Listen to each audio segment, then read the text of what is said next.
evening and welcome to a new edition of the news. كل عام وأنتم بخير. Jordan, along with other Arab and Muslim countries, celebrated today the Hijri New Year. Hijra refers to the migration or journey of Prophet Muhammad and his followers from Mecca to Medina, where they established the nucleus of an Islamic state whose culture influenced most of the world in medieval times.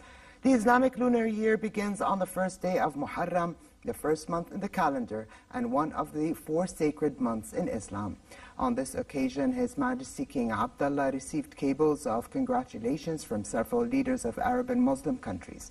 The King and His Royal Highness Crown Prince Hussein also received cables from senior officials and officers. The government published the draft law amending the 2018 income tax law on the Legislation and Opinion Bureau's website, where it will remain there for the next 10 days to receive comments and complete the dialogue on the law. The Cabinet will also take suggestions and comments about the draft law into consideration before endorsing it and referring it to the lower house of Parliament in accordance with the Constitution.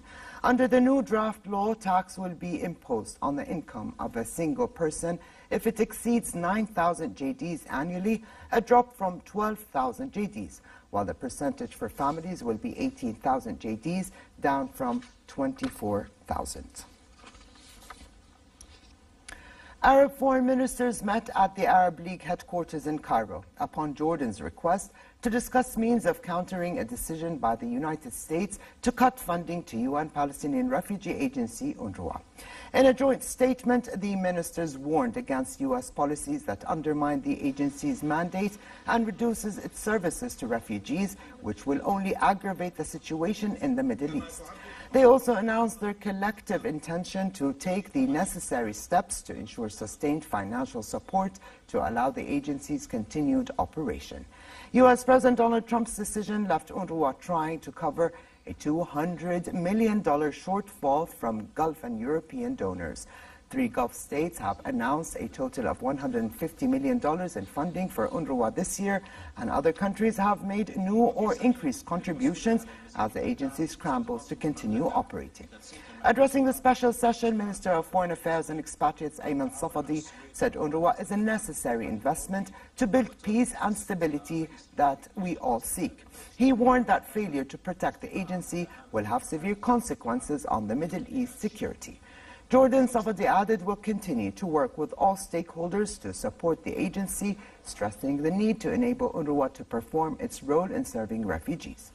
Protection of UNRWA is a protection of the right of 5 million of Palestinian refugees in decent living and the right of hundreds of thousands of students to education and health, Safadi said.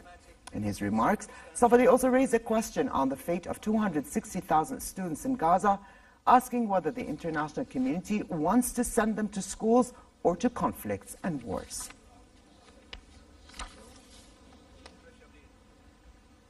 On the sidelines of the 150th session of the Arab League Council meeting in Cairo, Safadi held separate meetings with a number of his Arab counterparts.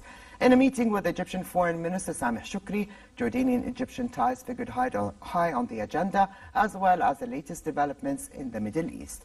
Safadi also met with the foreign ministers of Saudi Arabia, Lebanon, Libya and Palestine, and reviewed with them bilateral ties and means to further boost them, joint Arab action, as well as the latest developments in Palestine, Syria, Yemen and Libya.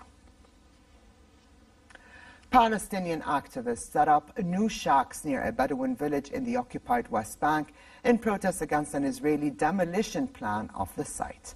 Last week, Israel's top court cleared the way for the demolition of Khan al-Ahmar village, located outside Jerusalem between 2 Israeli settlements. The Palestinians have appealed to the International Criminal Court to intervene, while the European Union, Germany, France, Italy, Spain and Britain have urged Israel to scrap the evacuation plan. The villagers, members of the Bedouin Jahilian tribe that was expelled from southern Israel by the military in the 1950s, raise sheep and goats and live in tin and wood shacks. Israel plans to relocate the residents to an area about 12 kilometers away near the Palestinian village of Abu Dis. The State of Palestine submitted a communication as an addendum to the referral, the communication. It included the focus on the war crimes facing Al-Khan Al-Ahmar, specifically the crimes of forcible displacement, ethnic cleansing, and destruction of civilian property. Back here at home, anti-narcotics department personnel have arrested the suspected drug dealer in Ajloon Governorate as part of a crackdown on traffickers across the country.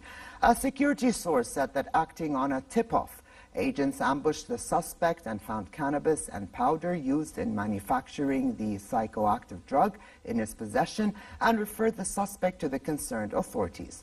17 drug dealers, including Arab nationals, were also arrested within 8 cases the department dealt with in various parts of the kingdom. In the capital, Amman, the anti-narcotics department arrested 11 drug dealers and promoters. 2 others, one with an Arab nationality, were arrested for promoting drugs in the northern governorates, while 4 suspects were arrested in a southern governorate.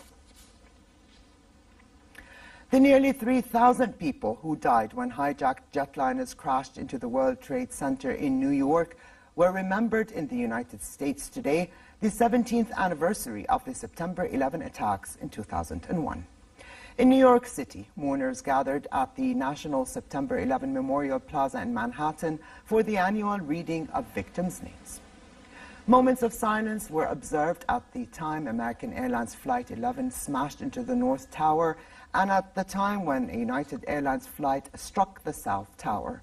More moments of silence came when the Pentagon was hit, when the South Tower collapsed, and when United Flight 93 hit the ground near Shanksville, Pennsylvania, and when the North Tower fell.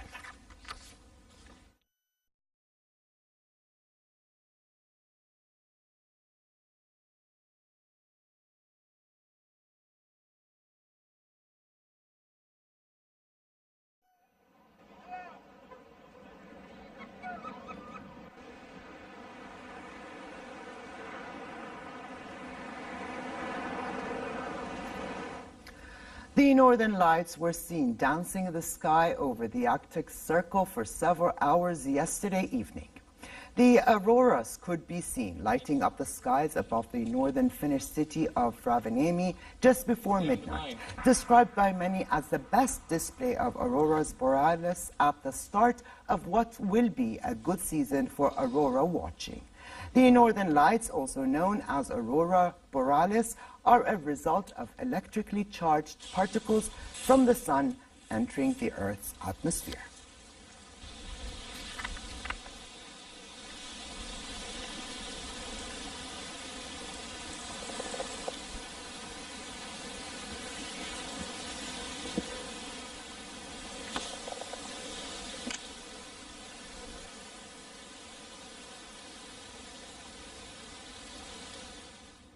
In sports, Britain's Simon Yates edged closer towards winning the Volta a España, increasing his tight lead over Alejandro Valverde to 33 seconds after stage 16. Australian Rowan Dennis won the stage in style, finishing a full 50 seconds faster than runner-up Joseph Roscoff and third place Jonathan Castrofejeo. Yates was 13th on the day, 1 minute and 28 seconds slower than Dennis. The Vuelta returns to the mountains tomorrow with a 157-kilometer route, the first of 3 summit finishes in the space of 4 days before the race concludes on Sunday in Madrid.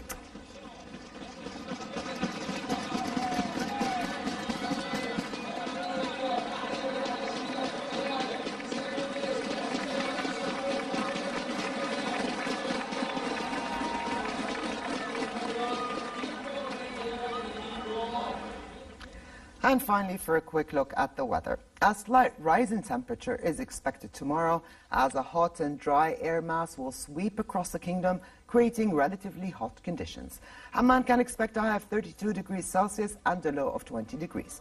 The Dead Sea, the Jordan Valley and the Gulf of Aqaba can expect hotter conditions, with daytime temperatures in the port city at 39 degrees, dropping down to 27 at night. And with this, we come to the end of this edition of the news. I'm Alia Tuqan. Thank you for joining us. Have a good night, and I'll see you tomorrow.